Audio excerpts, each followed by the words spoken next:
Welcome to Your Financial Journey, where we discuss everything financial, leading you to your future destination. Good evening, and welcome to the Investor Update number 10. It's hard to believe there's been 10 of these, but it has, with 1 week in between. It's good to see you all on the call today. Hope everything is working well for everybody. You know, there's a lot of challenges going on, and they kind of depend on where you are as to how much those challenges are really impacting you. But as always, I want to take some time this evening and share some of the information about what's going on, and also to kind of give you some updates so that as you're planning and we're working with you, we can help you maximize what you're doing. So if I can, let me go ahead and get started. As always, we have the wonderful disclosures that we shared, identifying that not everything we cover in a update is designed for every person on the call, but we are trying to cover everything and to give you as much information that can help you make good decisions. Tonight, we're going to take a look at the COVID-19 updates and what's going on, the phases back to normal and where I think we are today. We're going to add in some new economic analysis to help with understanding where we are and then some expectations going forward. We'll take a look at some of the updates on the market, technical analytics, and then the risk-reward, SMART goals, and then finally your questions. And I will tell you that honestly putting together the update for today, it honestly didn't feel like there's as much to update you on. I know that we have challenging things going on regarding the murder of George Floyd and riots and protests going on afterwards, and that's certainly having an impact as well. But and I'm going to actually address that a little bit tonight. But as far as coronavirus goes, a lot of that has sort of subsided right now in discussion. But the economic impacts haven't, and so we're going to talk about that, and then how some of the current riots and such are impacting it as well. So just to kind of get up to speed here, currently, checked as of yesterday's information, U.S. has had more than 1.8 million confirmed cases of COVID-19, and we crossed 100,000 between now and our last update. We're at 105,800 deaths so far with COVID. Currently, more than 40 million people have been furloughed, laid off, or terminated in the last 10 weeks. It's estimated, we won't know this until I believe it's the end of this week when we'll get this information, but it's estimated that May unemployment rate is going to be 21.5%. But looking at the data, it appears that it may be actually falling due to the states that are reopening. First quarter GDP decline has actually been revised, and it was revised to a negative 5%.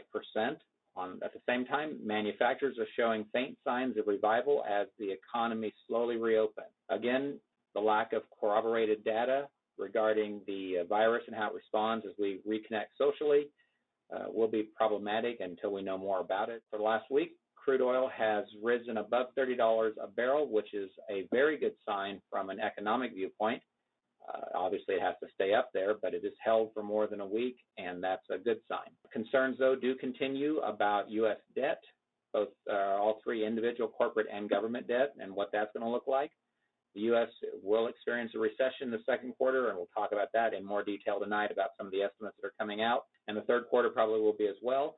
But it does look like a lot of the stimulus programs that have been put out by the administration and the Treasury Department and the Federal Reserve have done a lot of work to make it so that maybe by the end of the year, we'll be at even or maybe even a slightly positive GDP growth. And as always, whatever we think today quickly becomes outdated. Let me stop here for a second and kind of talk about a few things that I think are important in this discussion. The first one is up there where it says estimated May unemployment rate and what that looks like.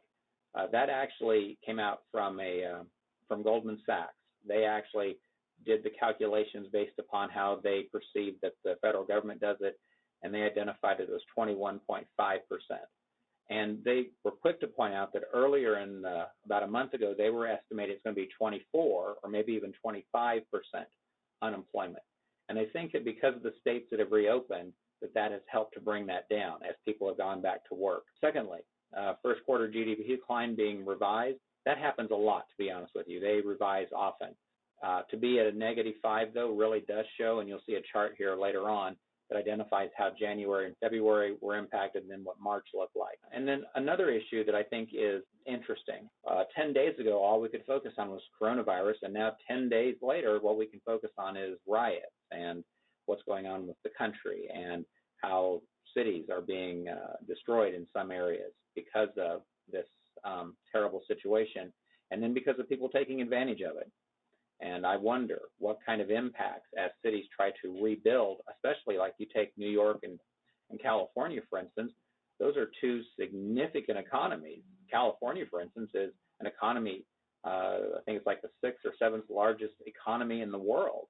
And for them to be shut down this long and then to go through the challenges they're going through, certainly New York City, those two states plus the others that haven't reopened yet, they represent about a third of our economy. So I'm watching carefully how that's going to impact GDP growth and the numbers we're looking for. So these are pieces that, while it's not really part of COVID, it's very much a part of the economic environment we're working in, the market and investment performance you're looking for, and then how this impacts you directly as you either approach retirement, move through pre-retirement into retirement, or are retired and are looking to enjoy the rest of your life as well.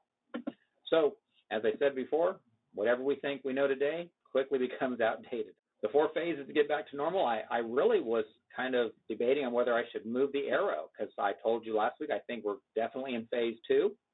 I do think we are. It seems that there's a significant portion of the population that's okay to get out there and start doing things again.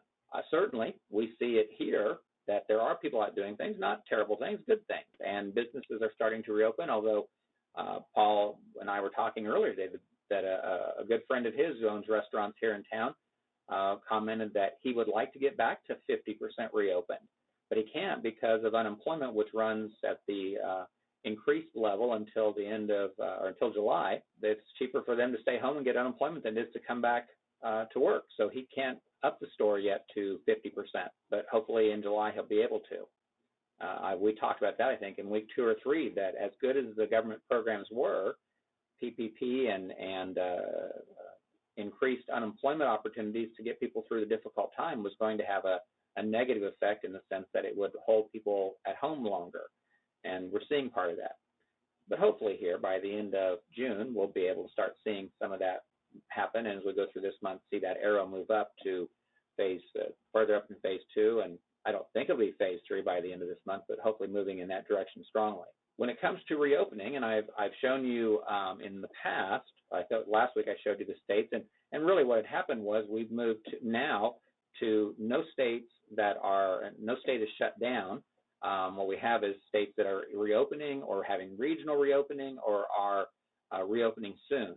That's a pretty positive experience. We're glad that that's happening. And as I said before, the states that are reopening, they represent about 2/3 of the U.S. economy, and the states that are working towards reopening in a regional way, they represent about 1/3 of our economy. And so obviously this is going to be an impact as we go into the summer and then out of the summer into the fall and then the end of the year. And then I decided, because of what just happened this last week, to show you National Guard activation for looters and rioters. And all of the red states that you can see, those activated National Guard to help try to bring some stability to these major cities that are experiencing the protests. And the protests are fine. I think that probably looting and rioting is probably the bigger problem, and anybody that's taking advantage of this situation. It was horrible, the death caused by that police officer, and this man needs to be held accountable for what he did. And protesters who are dissatisfied with how they've been treated in many of these cities, they need to have the ability to share, to protest, to let it be known that they want to see change. But as often happens, you find people who take advantage of that. Hopefully the National Guard, in a very safe and realistic way, a compassionate way, but can help gain control over this so that we can stop burning and looting cities and businesses and move on to reopening again. As always, I've been telling you all the breakpoints that exist in our system. Truthfully, I was kind of hoping to maybe put some green X's on this now to say there's some areas that look like they're really starting to move forward. The rioting has kind of hurt that, has kind of made that a little more difficult to do that. So consequently, I'm going to leave it as is for now. This is a chart I've been showing you for the last few weeks. What we've been talking about is that this was the expected downturn in the GDP for second quarter, which is around 32% is what's been sort of estimated to be. The Atlanta Federal Reserve came out end of last week, and they estimate, and this comes from a story from Forbes, they estimate that the GDP decline could be as much as 51%. We won't know that until we get past this month. We start getting into the end of the quarter. We can start seeing the numbers, and we'll see the numbers, and then they'll be revised probably 30 to 60 days later. Hopefully, we are going to be at this number here, this roughly 30 or so percent. As it moves on further down, and this is why I talk about the issues with the rioting and such, destroying already damaged businesses, making it harder to reemploy people, making it harder to get our economy moving again, is not really helping with this. So I would definitely encourage protesters to continue to share peacefully what they're concerned about. And I would say that our leaders need to take note of that and make adjustments within cities and governments, state, and even the federal government to make the right changes to protect people. But at the same time, we need to stop destroying our cities. And so, I mean, that's sort of obvious. This is what I was referring to as a chart. And I realized, and I wanted to make it bigger, but there was really no way to make it bigger. This comes from an article from Forbes called, "This is Why the Stock Market is Rallying While the Economy Tanks." In the article, I just pulled one particular paragraph that was a quote from it, that it's impossible to have a good grasp of where the economy is headed given the broad range of possible outcomes. The lack of precedent and the speed at which the environment changes day by day make it difficult to identify where we are and where we're going. The riots that have spread like wildfire across major U.S. cities is proof that unpredictable events can materialize quickly and change the outlook in unexpected ways. But the stock market has made a simple bet. The economy is likely to recover, and the GDP has a shot at ending the year nearly unchanged. Looking at the numbers, this may feel like a crazy bet. It is an aggressive bet, but it may not be a wrong bet. It may not be a wrong expectation, but it doesn't mean that there's not going to be some more discomfort and pain between here and there. So again, and I apologize, I know this is hard to read, so I'll tell you what I'm pointing at here. So they were identifying that in January, real GDP, 2% for that month, 2% for that month. In January, in March, it was a negative 17.6%. And for the whole quarter, as you put the quarter together, it was a negative 5%, which I just shared a moment ago. These same numbers up here, if you come into April, looking at a 40%, a negative 40% in May, and a negative 12.7% in June. And that works out to a total for the quarter of a negative 32%. Now, as they move into July, they're anticipating a 15% GDP for that month, a positive, and then a 20% GDP for a positive, and then a 25.2% positive for the month of September, with an overall for the third quarter of a 20% growth, and then finally a 22% growth in the fourth quarter of the year, bringing us to just about even at a negative 1.4, and these are the estimates. Now, when these numbers were put together, there was no discussion about a riot and burning and looting in major cities and what that was doing to the economy. So it's very likely that these numbers are not going to be accurate. It's also important to understand that we are still going to go through this challenge. First of all, the waterfall decline, which is what we experienced on March 23rd, the aftermath rally, which we're going through now, and then a retest.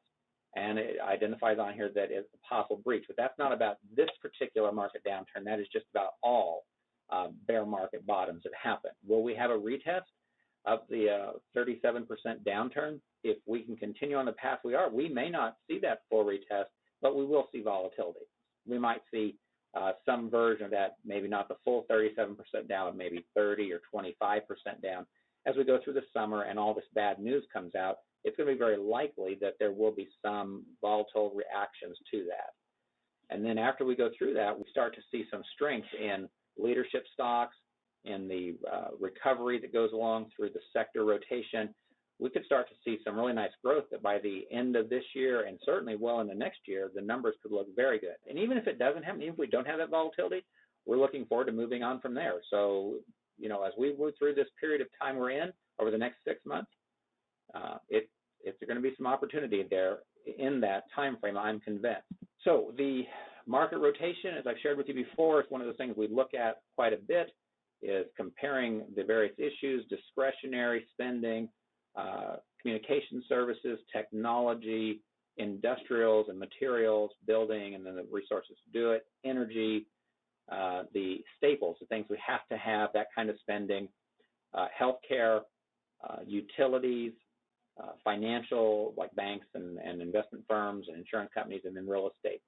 I put a few arrows this time to show you the ones that had improved or gone down significantly. And so we saw about a 50% improvement in discretionary spending, which that's a good sign.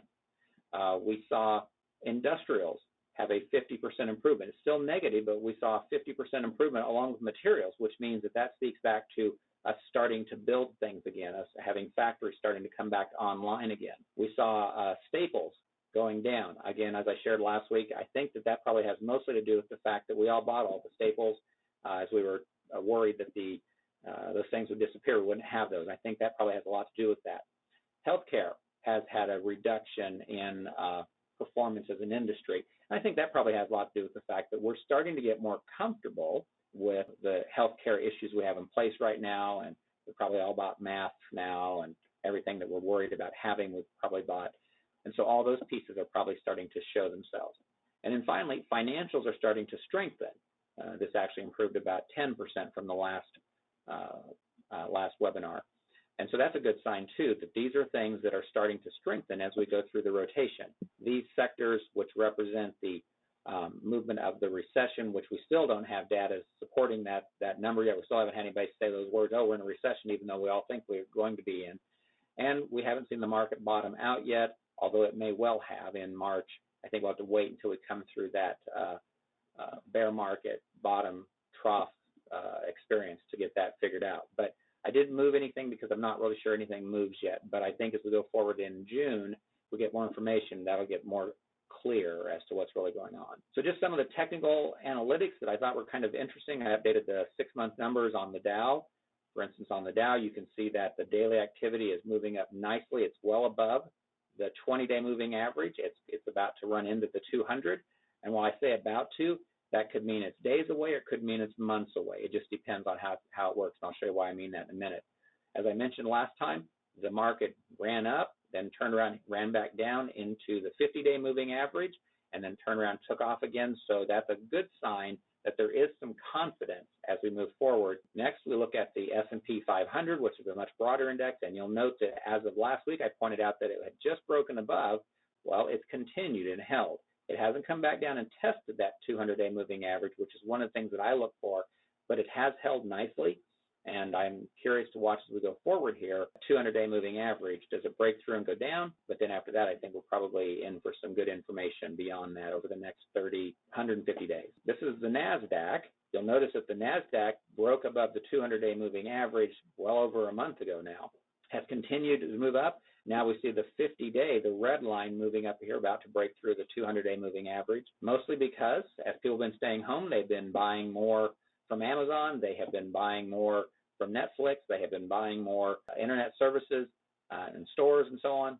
You can see we are almost back up to the high for the NASDAQ, and it's driven mostly by the FANGs, meaning Facebook, Amazon, Netflix, and Google. Another question will be is that as people start coming outdoors again, will they stop doing as much of that?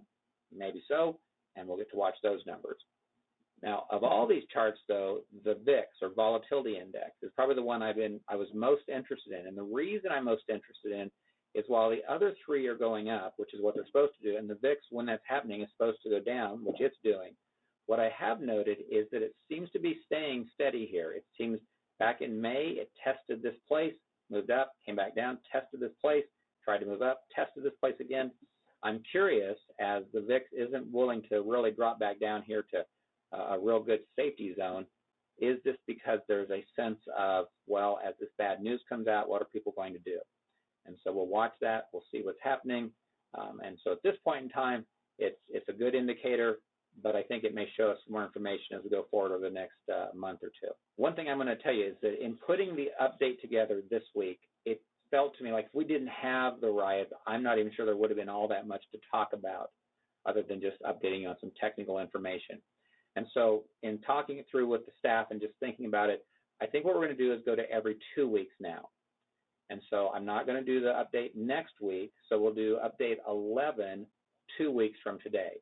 Now, if something dramatic were to happen, we will make an adjustment and come back and make a different statement there. But for now, I'm thinking that the way the data is working, that it probably makes most sense to go ahead and slow this down for a couple of weeks. Now, nothing would make me happier than if things kind of hold and are consistent and work well. We could just go to once a month, which is the bottom line here is the plan to do updates and webinars for everybody and then share new information along the way on a monthly basis going forward. But until we get past this, we're going to go ahead and do it every 2 weeks unless something dramatic changes. You have access to the Riskalyze program, which I've had, as I said, every week, had great conversations with people who've done that. We've even had a couple people who've had friends who've said, can they use it? And the answer is yes. And so again, just let us know and we'll be happy to let them have access to the Riskalyze tool. And as always, we've been talking about the SMART goals, which is going to continue to be a big discussion as we go through this year.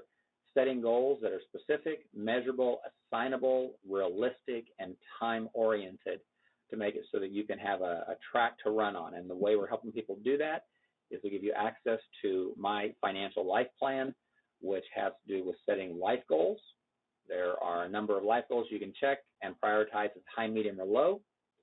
And also life transitions, because nothing ever just goes in a straight line. So we got to go through transitions sometimes as we're moving towards goals. And this gives you a number of transitions to think about and prioritize as high, medium, or low, making it so that when we're talking about your planning issues, we can have a great conversation about that.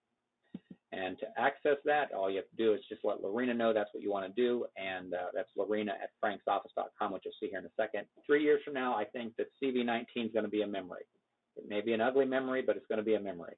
And remember this, 25 bear markets compared to 26 bull markets, although probably 26 and 26 now, since 1928. Average length of a bear market, 299 days. Average length of a bull market, 1,003 days. 36% average loss in the bear market from peak to trough, 112% gain average bull market from trough back to peak. 23% of the time we've been in a bear market, 77% of the time we've been in a bull market. And we want to be smart and take advantage of that. And that's one of the reasons I'm trying to update you with all this information on a consistent basis so you know what we're doing and give you some thoughts. So if you want to make some adjustments to portfolio, you can know what to talk to us about. So here's what we covered. COVID-19, potential impacts. We also talked about the rioters and that process and the dangers there. 4 phases to get back to normal. Economic analysis and expectations, things to look for in the coming weeks. Technical analysis of the markets, risk reward, SMART goals, and SMART transitions. Any questions you have, Lorena at Frank's office. You can also go to our website at frankreynoldscompany.com. And if you have friends you'd like to make available to our meetings, you can do that. Also, I believe we're very close to getting, I think, the last 4 or 5 of our webinars we've done on the website. So once that's done, we'll send out an email telling you that.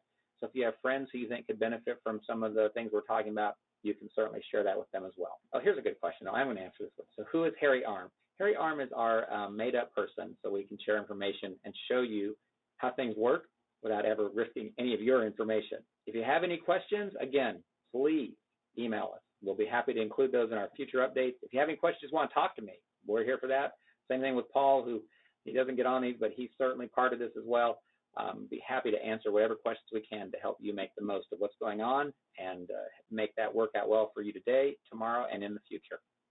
So until we talk next time, have a great evening and be safe, and I will look forward to talking to you soon.